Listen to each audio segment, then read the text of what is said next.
Don't do that, please. We keep it professional. It's today's topic. Yes, but that doesn't mean you know what happens. You know what always happens. We always have to clean up after them.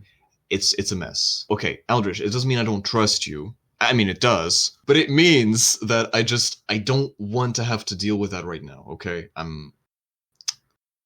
I just don't, please. Fine. I'll keep quiet for now. Okay, let's hope nothing happens during the session. Speaking of session, greetings, Stalkers, and welcome to the Grymm Mansion. My name is Abominathan, your horrible knight. It is a word now. Your horrible host, and I am joined by Weird Eldritch, your odious occultist. Apparently also untrustworthy. Did I say that out loud? I'm sorry. We'll settle this after the show. Anyway, what we're talking about tonight it's a 1981, I would say classic. Definitely. Maybe not as classic as the others in the series, or at least not in the... I feel like this one kind of was overshadowed by the later movies, but this is the OG. This is where it all started. We're, of course, talking about the... Cabin in the Woods. Exactly, the Cabin in the Woods, double chin, unibrow, movie called The Evil Dead. Unibrow? He's got a unibrow, doesn't he? No. No? Double chin is usually for fat people. No, I meant like a... I know. Dude, Ash has a double chin. This is how I see. Okay? I Ash get it. He has a double left chin and a right chin. Yes. Not one on top of the other. Are you sure you didn't have a glass of my wine tonight? No. Yes, I am sure I didn't. All right. Okay. Oh, I think this beer is too strong. This coffee, I mean.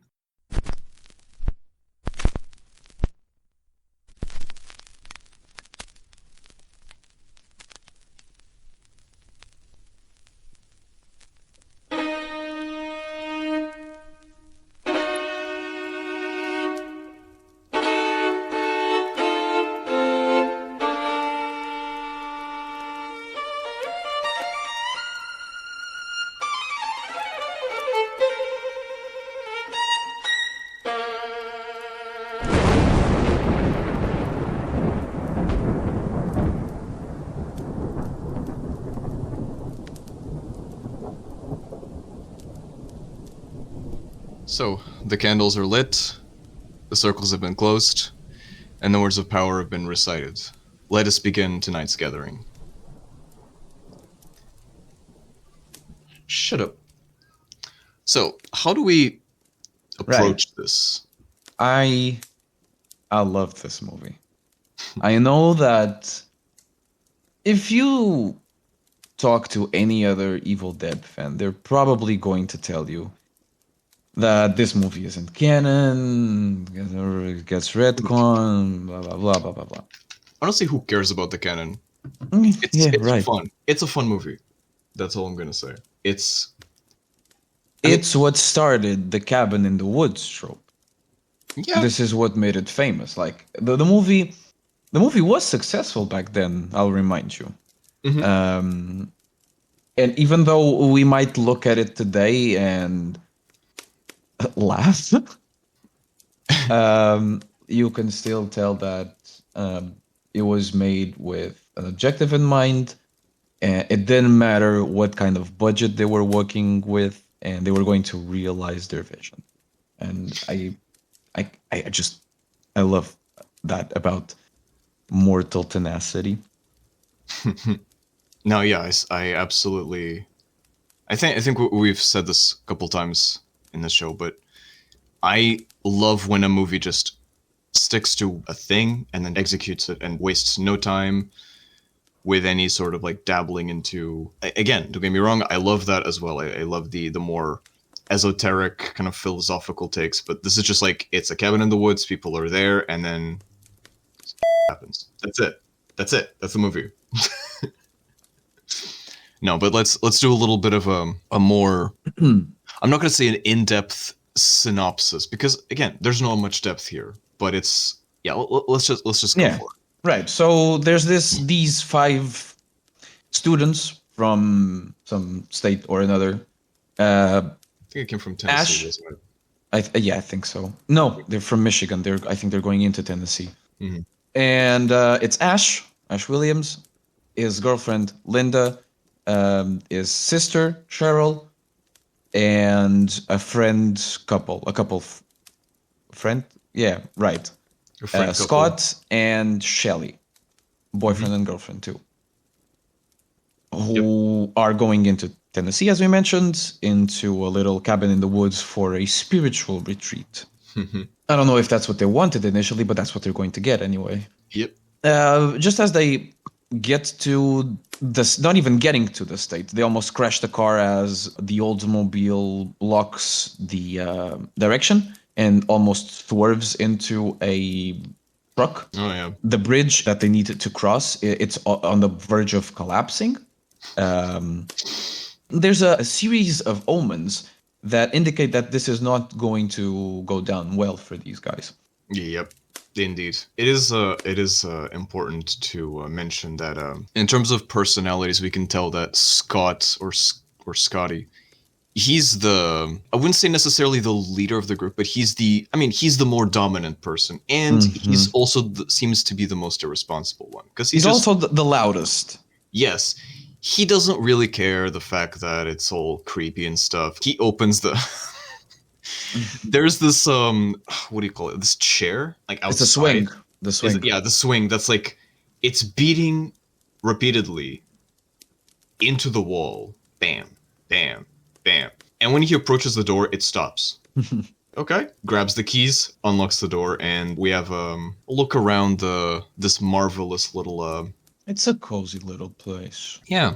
Has all kinds of interesting objects, such as embalmed heads of animals and skulls. Oh yeah, the deer on the wall. and chains and stuff. It's interesting. The chains are on the ground. They're over a trapdoor. Seems to lead into not a basement. What thingamajig? What do you call it? It's a cellar. Yeah. Right. Yeah. Because they settle in for the night, and I think this is when now I don't remember which one it is. This has nothing to do with my Cheryl. Cheryl was drawing. Okay, there we go. And you go on. Yeah, she's an artistic mind, and she is drawing the clock, the grandfather. No, not the grandfather clock, because that's the grandfather clock. It's a cool clock, I think. Yeah, the clock on the wall. Pretty good drawing, I would say. Like, just great skills. Suddenly, the clock stops, and it seems that suddenly her hand begins drawing by itself, sort of an automatic writing. What the was that? Yo, that wasn't. I thought that was you. The book's closed, right? Yeah, it has the flap on, doesn't it? Yes. Okay. You're looking at it. It's just sitting on my lap. It's closed. Must have been the wind. So the automatic writing, or I guess automatic drawing that she experiences, makes her draw a book. I don't know if you noticed, her hand turns pale and veiny and Oh yeah. Yeah.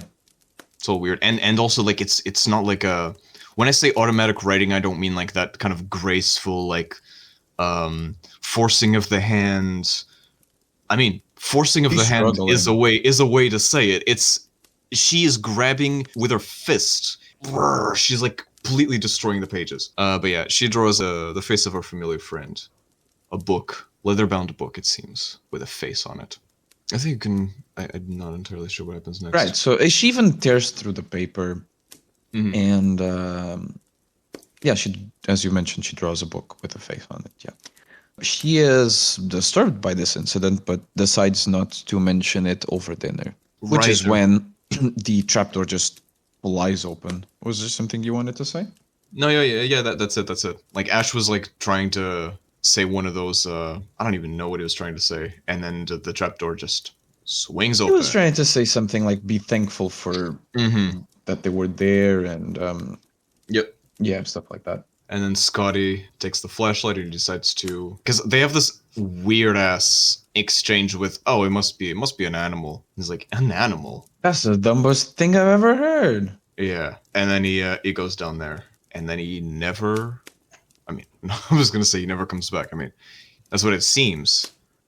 Yeah, And they end up calling for him. He yeah, he won't answer. doesn't answer. And then Ash goes down there with the because they don't have the flashlight, so he takes a lantern. Mm-hmm. We have a couple of oh right, because he notices that the pipes are leaking. The cellar is very big and very strange. Yeah, and there are these pipes on the ceiling. They're leaking, and there's all kinds of weird stuff. And we have a fake out jump scare with Scotty. He was playing with them, but he did find some interesting stuff on the cellar. He found a shotgun and some shells. He found this weird spiky dagger thing that has engravings of skulls on the handle. That's what it looks like, at least. Maybe it's a sacrificial dagger. Perhaps it looks like it. Yeah, like a theme. There you go. And of course, last but not least, the book. They find the book. Yes, the Daturum de Monto, a Sumerian version of the famous Book of the Dead of Egyptian mythology, which is later on in the series transformed, of course, into the Necronomicon Ex Mortis of Lovecraft fame. Yep. Ash is Together like, with it, just wanted to say that together with it, they find a tape recorder.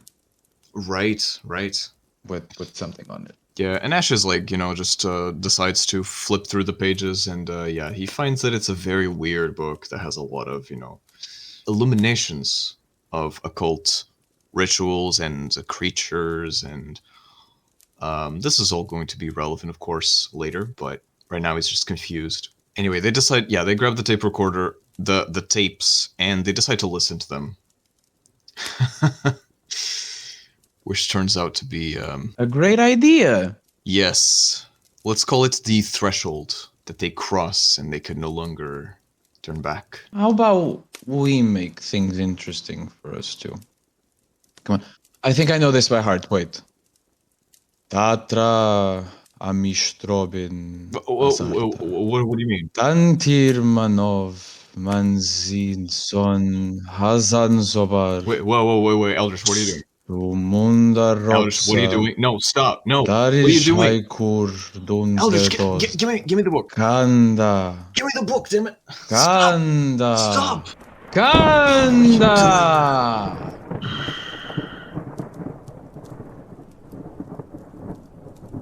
You feeling different? Oh, right, we're in the circle. That's not gonna work. What is that? Wait, what's wrong with 6?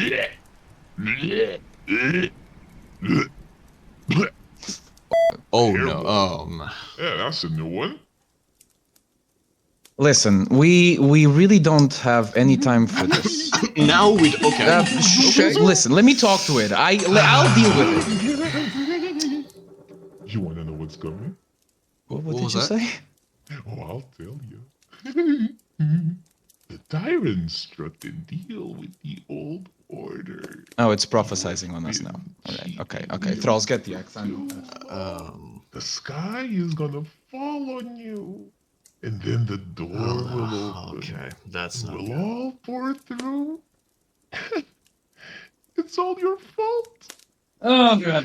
It's all your fault. Yeah, no, we have to deal with this. Actually, everybody go. No, wait. Everybody makes circles around each other. Oh, wait. No, now it's not the doors. No. Okay. Yeah. I'm already on it. Let me get the axe. 1 second. We have to deal with this. I'm sorry, Eldritch, but we have to deal with this. Just Wait. hold the cats. Okay. Just. Stop moving, Ow! don't. It's not as easy as you think to hold the cat in its place.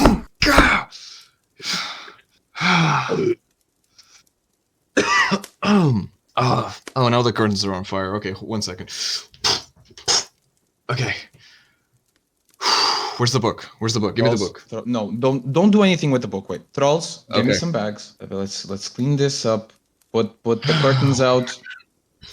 I'll deal with 5. I'll deal with 5. I'll clean this. I apologize. This is why they say the cure has to kill the cat. Yeah, but you know what they say? The satisfaction brought him back. That satisfaction brought him. I'll see to it that he's back. Okay. Jesus. I mean, Satan.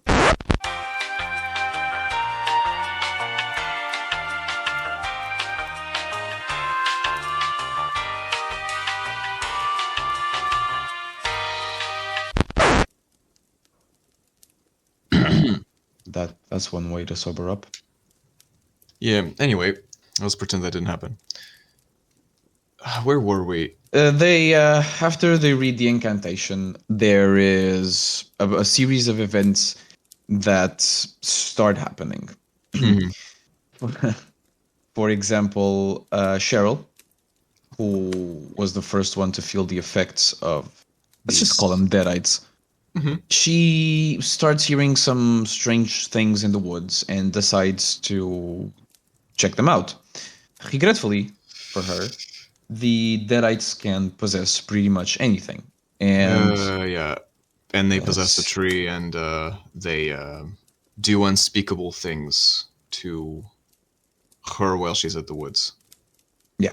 It is probably the heaviest part in the movie.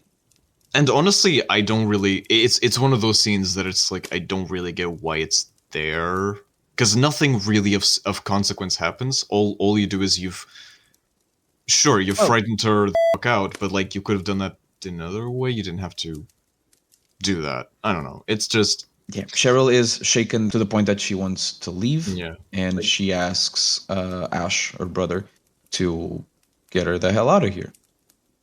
God is calling her insane. Whatever. She has no idea what just happened. She's clearly full of scratches and bruises and shit like that. And she says that it was no animal, that the trees did this to her. No, she's paranoid. She's completely like, oh, they won't let us leave. The car won't start. I know it. They won't let us leave. Yeah, but the car does start, and Ash, and they go trying to leave the place on their car. Yeah. But when they stop, because Ash, I guess, just saw something. I don't know. This part is weird. It's a very foggy night. Yeah, she finds that the bridge has collapsed. So the car is no good now. The bridge isn't really collapsed. I want to pass on the image that the bridge, its structure, its metallic structure, is bent up in a way that it looks like a hand is closing around the area, around like a hand is. It's like the metal bars are its fingers, and it's curled up to the road. Okay, I didn't actually like notice it's grabbing something. Right, but that is a very interesting detail. Mm-hmm. Yeah, and it just adds to the paranoia that Cheryl's having. So yeah, they go back, trying to get their mind off things, I guess, trying to get ready to sleep and all that stuff. I think I'm not skipping anything. I think it's Linda and the other one. Scotty's girlfriend, I think. Cheryl. Shelly. They have very similar names. I think it's the two of them, right, that are doing this game where they're trying to guess the card, something like that. Linda and Shelly, yes, exactly. It's them playing the game, and Cheryl is looking out the window. Yeah, and suddenly, Cheryl starts guessing all the cards exactly while she's with her back turned to them, and her voice becomes twisted and evil. And when she turns around, her eyes are kind of rolled up into the sockets. her whole face, her whole body is all weird, and I don't even know how to describe it. She She doesn't looks look. like a zombie, but not Yeah, exactly. It's like she's bloated and her skin is flaky and she's got yeah, sores and blisters and boils. Her hmm eyes are popping out of her face. yeah, and she starts Sockets. floating and stuff, and As she they give him a warning. yeah, and they, from what I remember, right? So they are trying to, deal with this possession, I guess. I think they end up like there's like a whole fight, and they end up. I think Scotty is able to lock her essentially in the cellar trapdoor with the chains and stuff. And for the next, I think, half hour or something, she stays there, just watching the rest of the movie happen and doing comments. It's actually really funny. She's constantly doing like these just Noises. yeah, She's just trying to like be as bothersome as she can. Mhm. She's trying to disturb them just by her presence alone. Yeah, just mind games, and they're just trying to ignore her. They're just trying to do the rest, and they're just trying to ignore her, and she's constantly trying to just pick at them, and yeah, it's incredible. It's actually really funny when you think about it. All right, as they're deciding here exactly what to do, Shelly goes into her room and decides to sleep on it. But a demon, like a demon, whatever it is, breaks through her room and possesses her as well. All hell starts breaking loose. They have a fight about it. She tries to throw Scott into the fireplace. Yeah, and she But he, stabs. Isn't this the part in which she stabs? I think Linda's foot with a. that's later, I think. Like Okay. it's a whole fight. Yeah, She's in a yeah. fireplace, then she's not in the fireplace, then she pretends she's dead, then she's not dead, then she stabs someone. It's Stabs Linda, yeah, in the foot, in the ankle. they Actually. have a fight, and what happens essentially is that the Scott stabs her with that big dagger that you were talking about, the thame. If it isn't is it's I think it's too big to be whatever. I think it's like a sacrificial thing. Like Sure. Yeah. Scotty has no problem dismembering his girlfriend. He just whacks at her until she's just several limbs all shaking on the floor of the house. Because this is one of those things that like it shows Scotty is sort of a psychopath when you think about it. I mean, if it wasn't obvious already from everything he's done, like he has no problem just like he even like he asks Ash to do it and Ash refuses to do it, and so he takes the axe off of his hand and he himself dismembers the body of his girlfriend. It's gruesome. Then that's when Linda, because Linda's now been has now been impaled, so she's sleeping. There's actually a scene we missed, which is I don't know. I don't know if this is like relevant. It's like they have a whole Ash is like giving her like they're being all romantic about it. Ash and Linda. Ash gifts her it's not a locket. It's like a pendant with a magnifying glass on it.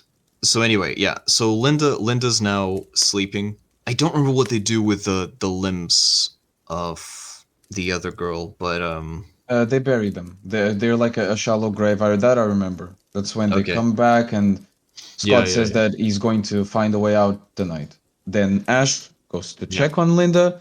Yeah. And he notices that the foot thing is getting out of hand. That sounds a bit weird out of context, but I'll pretend it doesn't. She turns as well into this demon zombie thing and attacks Ash. And now it's got really interesting because Ash actually is a bit more humane than Scotty is, and so he doesn't actually want to do what Scotty did to his girlfriend. And it's interesting that it seems that the entity knows this and is just mocking the shit out of Ash, laughing, just provoking him in every way possible. It's crazy. The sense of humor these things have is just so twisted and so And they're really smart, actually. They are very smart. Yeah. They know these kids are not going anywhere. They're in no rush to kill them. Mm-hmm. They're just toying around with them. Yeah. At this point. And I don't remember why, but Scotty gets completely... Because he leaves and then he's attacked by whatever. Maybe the trees or something. Because we don't actually know how many of these entities exist or are around here. They just are. So yeah, he was attacked off screen and now he's all bleeding and he's essentially dying slowly. Now happens the fight between Ash and this is when he decides he's got enough of it and he tries to he uses that thing to stab Linda and then like takes her to bury her. Yeah, he puts her in the shed and tries to dismember her, but he just can't. Yes, exactly. Yeah. He carries her over to where they buried Linda? No, sorry. The other one. Cheryl, where they buried Cheryl. And Linda snaps out of her faint and tries to kill Ash, and Ash decapitates her with the shovel, and her body is still twitching, trying to force her way with Ash. Yeah, trying to get him. Back inside, Ash finds out that Cheryl. So Shelly. Yeah, Shelly. Cheryl. No, Shelly is the one that got hacked to pieces. Yes, she's been buried, and now Linda's been buried. Linda's been buried. Cheryl was in the basement. She's now broken free. Mm-hmm. They have a scuffle. This man is flying left and right, breaking everything. The amount of shelves that they break in this movie is... That Bruce Campbell breaks himself alone. Yes. We need a count for how many. Should have made a count. I think it's like 3 or something. But yeah, they have this sort of like final confrontation in which because then he manages to lock himself inside of the shed while Cheryl is outside trying to break in, and then Scotty's body, right? Because he's kind of in denial. He's like giving alcohol to Scotty's corpse, trying to pretend, I guess, he's still alive. The corpse comes back.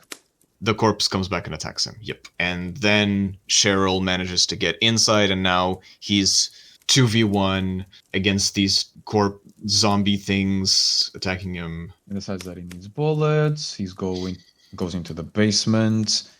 The house itself starts filling up with blood on the pipes, blood on the walls, blood on the lamps. Oh yeah. Blood on the projector, blood everywhere.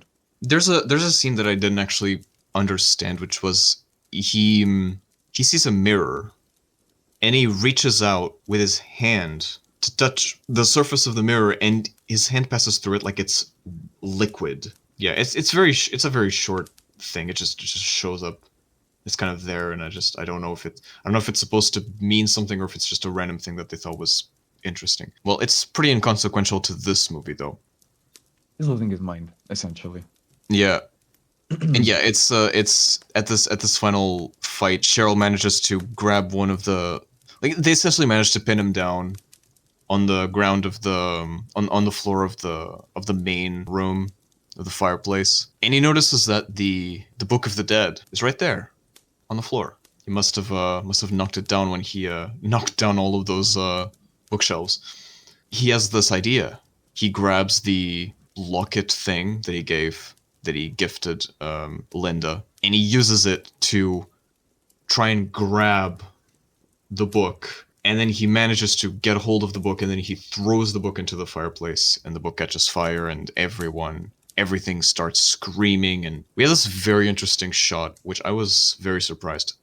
Stop motion animation in a horror movie. Wow. That was surprising. I want to see more of that. Who cares about realism? It's fun and it's interesting and I like it. And it's cheap. And it's cheap. I mean, it depends on the materials you use, but and how long it is. But for such a short shot, yes, it does the job. It does its job. All right. As everything is burning, people are melting. Dawn is breaking. and everyone's exploding into messes of pus and gore before we see arms, like demonic arms coming from the deadites, as if something is trying to get out but really couldn't. The sun has been progressively shining more and more through the window as the movie went on, which is something I also really liked. And now that it's morning, Ash walks out the cabin covered in blood, head to toe, Mm-hmm. just the necklace and the shotgun in his hands. Yep. And he's And convinced it's over. It Yeah. feels over. We all are convinced it's over. Yeah. But then we have a shot that parallels the beginning one, a camera that is very low to the ground driving up to the car, to the Oldsmobile. There is one that is now coming from the back of the cabin, crashing through the windows and into Ash as as the movie closes with his face of terror. Yep. That's it.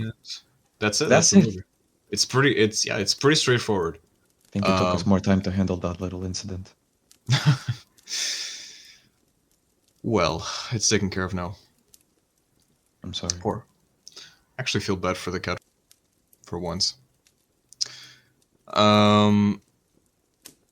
gotta start like tallying this stuff. Like maybe on the Mm-hmm. maybe on the fur, kind of do little tallies. What am I saying? Right. Just change the little the collar. It's fine. Whatever. I'll add a tally mark. Okay.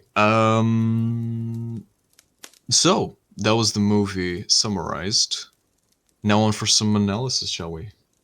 Don't play with magic, kids. If you find a cabin in the woods that has a creepy book bound in human flesh with a face on it, Bring it over to the Grymm Mansion. We pay a lot of money for these tomes. oh yes, absolutely. As you can see, we collect them. We love them. Just please don't devalue its value by using it inappropriately, and we will take care of it. Right. That's On a more serious note, yeah. there So isn't much that I want to say about this movie, but there is something I want to say about the next ones. And I know that we're here to talk about this one, but it's more about the impact that The Evil Dead had yes. on horror movies. As we mentioned at the beginning, it started the cabin in the woods trope. At least it popularized it to an extent that there is a movie now called Cabin in the Woods that not only touches a lot of things that this movie did, but it goes into other horror movies and slashers. And we can see that it's not supposed to be a slasher either, for example, because there's no final girl, there's no clear killer, there's no there's just something haunting these kids. They brought it upon themselves. This is a sort of supernatural tale about the dangers of going into places that are unknown to you. That's really okay. This is a good question. Do the Deadites violate any sort of law of the unnatural order? I think the Deadites are on a category on their own because they're not really. They are kind of demons. They're not really zombies. They have a sense of humor. They're extremely sentient. They have this malevolence that is astonishing because they can possess anything, and that is indicated here by even, I don't know if you noticed this, but even the deer head that you mentioned at the beginning of the movie is moving by the end of the film. Oh, I didn't even notice that. That is nice. Yeah, tongue out and everything. I might be conflating this with the Evil Dead 2, but I'm pretty sure that at least in one of them this happens. Yeah, but it makes sense. It's like they can possess anything. Yeah, they possess the trees and those limbs, things to Cheryl. People, obviously. Yeah, just limbs. Yeah, it's very interesting the way that when they possess people, it's hard to tell what the rules are, and I actually quite like when a movie doesn't explain the rules exactly, because that kind of takes away from the horror of it, because fear comes from the unknown, all that stuff. But you kind of have a sense, or I feel like I have a sense of what the rules are here. I feel like the Deadites, so they're just out there, kind of in the aether or the astral plane or whatever. They require a catalyst to act on the physical world. So they require either somebody to summon them, or they pass down sort of like a virus. Because it feels like the They contact. might not be strong enough to do it on their own. I think the incantation is, as the professor said, permission to let them. They're always there, so it's more of a Yes. permission to let them enter. Yes, that's true. They're not summoned necessarily because they, even from the beginning of the movie, they're still out there. Because they, for example, they possess the wheel and jerk it in the beginning. Yeah, the bench, the swing, as you mentioned. Yeah, the swing, all that stuff. So, yeah, they're here, but they just don't. They don't have the ability to possess, people in this case, which I guess is the final form. I mean, Of the Deadite, yeah. yeah. But I do feel like they pass through. They require some kind of propagation method, because when Cheryl goes out and she is by trees, I don't know how else to put it. That's sort of like a catalyst, as in she now is able to be directly accessible and possessed by the Deadites. That is how at least that's how I feel. Maybe I'm looking too much into this. Maybe it has no rules and I'm just making rules because I like rules. I don't know. But I feel like that's how it goes here. Because when Linda's stabbed by Cheryl, I don't know. Those two girls have names that are way too similar, and I keep confusing the two. Shelly. When she stabs Linda, it's through that stab wound that then the Deadites are able to possess her fully. So I feel like there's kind of this sense of infection. Am I It does correct? look like one. Yeah. Even the veiny and the veiny shit and all of the imagery indicates that way. But Yeah. I don't think that matters much, because again, it is, as you say, it is a sort of catalyst, because when you compare them to zombies, you're not that far off, because zombies also do that, right? Yes. So that's why I feel like the Deadites walk this sort of limbo between a demon and a zombie. Yep. They have a sort of special ability over the body they're possessing, and to mutate it at a level that is just not seen in a lot of places. Mm-hmm. And I find think that they're very original. Yeah, it's a very interesting depiction of demons, I guess. Yeah, calling them demons is not even... Yeah, it's as you said, it's very hard to classify. It's very interesting. Maybe they're a daemon. True, maybe they are. And yeah, it not only began this trope of the cabin in the woods, but it catapulted Sam Raimi into stardom. Because after this, he did Evil Dead 2, where he kind of retconned this first movie in like 15 minutes, and then gave us an entire new story with new characters and other people. Army of Darkness, which is the standard for Evil Dead going forward across all media. Comic books, video games, the show that they had. Why am I talking about video games? I don't know. Is this the remnant of the Deadite still here? No, I don't think we got rid of it. All right. No, I think that's my effect on you, because I've talked about video games a lot these past few years, and I think you're starting to. Because hey, I mean, I don't remember if I showed you some Evil Dead video games. I mean, you hate video games because of the screens, obviously. But if I projected onto a wall the video game, would you be able to play it? Which is the controller? Is that something you could do? I don't want to try it. You don't want to try it? Oh, well. You really are allergic to technology, aren't you? I curse you. Anyway, is there anything else you'd like to say about this movie? I feel like that's it. Like, what else? I just... Yeah, that's it. It feels very classic looking back.